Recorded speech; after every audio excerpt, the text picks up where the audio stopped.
Hey Aries, this is Perrymore Tarot's daily reading for September 24th, 2024. This is for Aries. Last shuffle coming out for Aries. Let's see what's going on, Aries. So what we have here is the healing light, and we have new supportive connections. This is very interesting here. So they're telling me that what's important to you is understanding your roots, understanding where you come from. The apple doesn't fall far from the tree kind of energy, and how to heal those connections that are supportive to you, or that you support, they support you basically.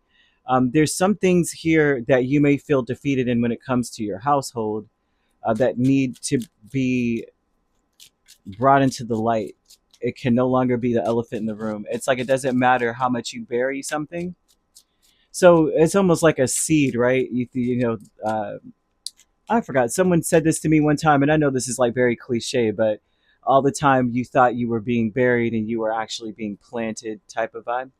And there's something about you're not really hiding anything when you're sweeping it under the rug. It's just being planted. It's going to grow, right?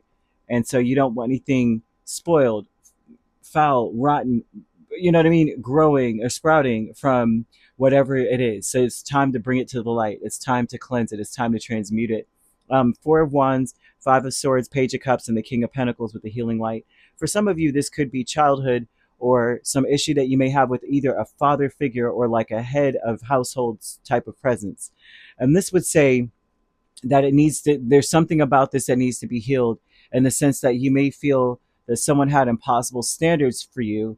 Maybe you're not living up to some sort of thing, like hope, or maybe you weren't as creative as they wanted you to be, or you didn't take advantage of certain opportunities that you feel that, like the standards that our families have for us, right? You come from a long line of responsible, career driven type people, and you're like, I'm not really that person. I've never really had ambition in that regard. I've always cared more about connections with people, or having fun, or making my family smile, versus being a big, huge provider. Or maybe you do want to be a provider, you're just not that person just yet. There's something going on where it's important to heal this, and to start from healing from your youth, and focusing on, you were never a bad seed. You were never um, it couldn't be predicted where you'd go. Just because you made one decision way back when doesn't mean that you just put yourself in such a bad place now. You know what I mean? We make a lot of decisions as children, or as youth and teenagers even, right? Especially as a teenager, you think you know everything at that point. I know I did. My parents couldn't tell me jack. I was doing what I wanted to do. you but to be honest with you, I was a very strong person. So I listened, but I was like, that just sounds to me like you're projecting a little bit. Maybe you can't do it, but I can. A lot of what, I mean, I knew, there's some things that was like it was destined for me to go through, but there were some things that they were correct about, but it still didn't stop the show. I still ended up becoming who it was that was necessary for me to become. But I had to go through certain trials and tribulations. You can't stop trials and tribulations from touching your children. You know what I mean? You can't protect them from the world as much as you would like to. And so, however this goes, this is about understanding that the decisions you made were inspired by love, a lot of them, or inspired by the love of something, or the love of creation. You may have wanted to create things. It could have even been children, not necessarily though. And it's saying that you need to heal this part of you that feels like you've lost, that you failed, that you didn't live up to something, right? This is something that may have been plaguing your entire family, which is why they may have been hard on you, because they felt like they failed and they didn't. And you may look up to them. And it's like they are walking around saying, I failed as a person. And you're looking at them going, they were the best person ever. And I think there's a story, and I know I've said it to people many times. I know I repeat stories a lot, but this may be your first time watching. I don't know. But there was this one story that really touched me so deeply, about a mom who said that she felt like she failed her children, and her until one day her adult children came by to visit, and they were. She was like, "You're just, you're so amazing. You guys are always." She was so proud of them, and she was like, "No thanks to me, because I was always so tired. I always worked all the time."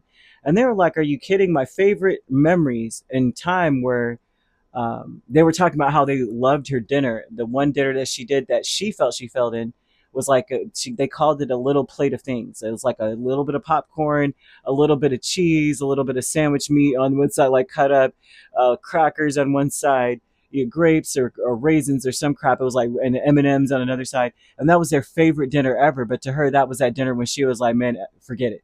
Okay, I'm tired. Here you go. Watch a movie. Good night." And to them that was their favorite. They were so excited when they got that, right? And so to her she failed. And I'm saying that to say that there are people in your family line that feel like they failed, and they are pushing a lot of pressure on you, maybe causing you to be at war within, feeling as though you don't want to fail, so you may push yourself to be very perfect. And so this new supportive connections, this Five of Cups and the Ace of Wands, they're telling you that um, there's hope. Life could be whatever the heck you want it to be. You have now. And so these are people now that you may be, uh, they're they're attempting to be supportive, but they're pushing a lot of their guilt and their shame and their regret onto you. It's a lot of projection here. So Spirit wants you to understand that about the people in your life, your family members, your ancestors, that this is coming from a place where they feel that they're pushing onto you how they feel about themselves.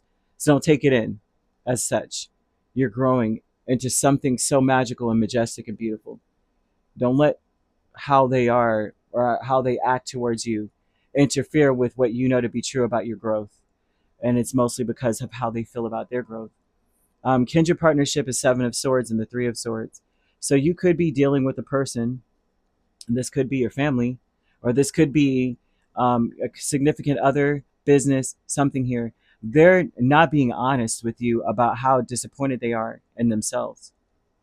There's something about them saying that they don't know where they're going, they don't know what they've done, but they feel like they have already failed. They feel like they are now sailing away from broken dreams, broken promises, that they have unrealized potential.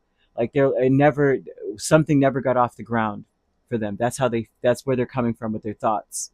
So they're being fake. Spirit wants you to know, like their fakeness, their falsehood, their facade that they're projecting is not because of you. It's because of some things they need to heal within themselves. They feel like they've been living a lie.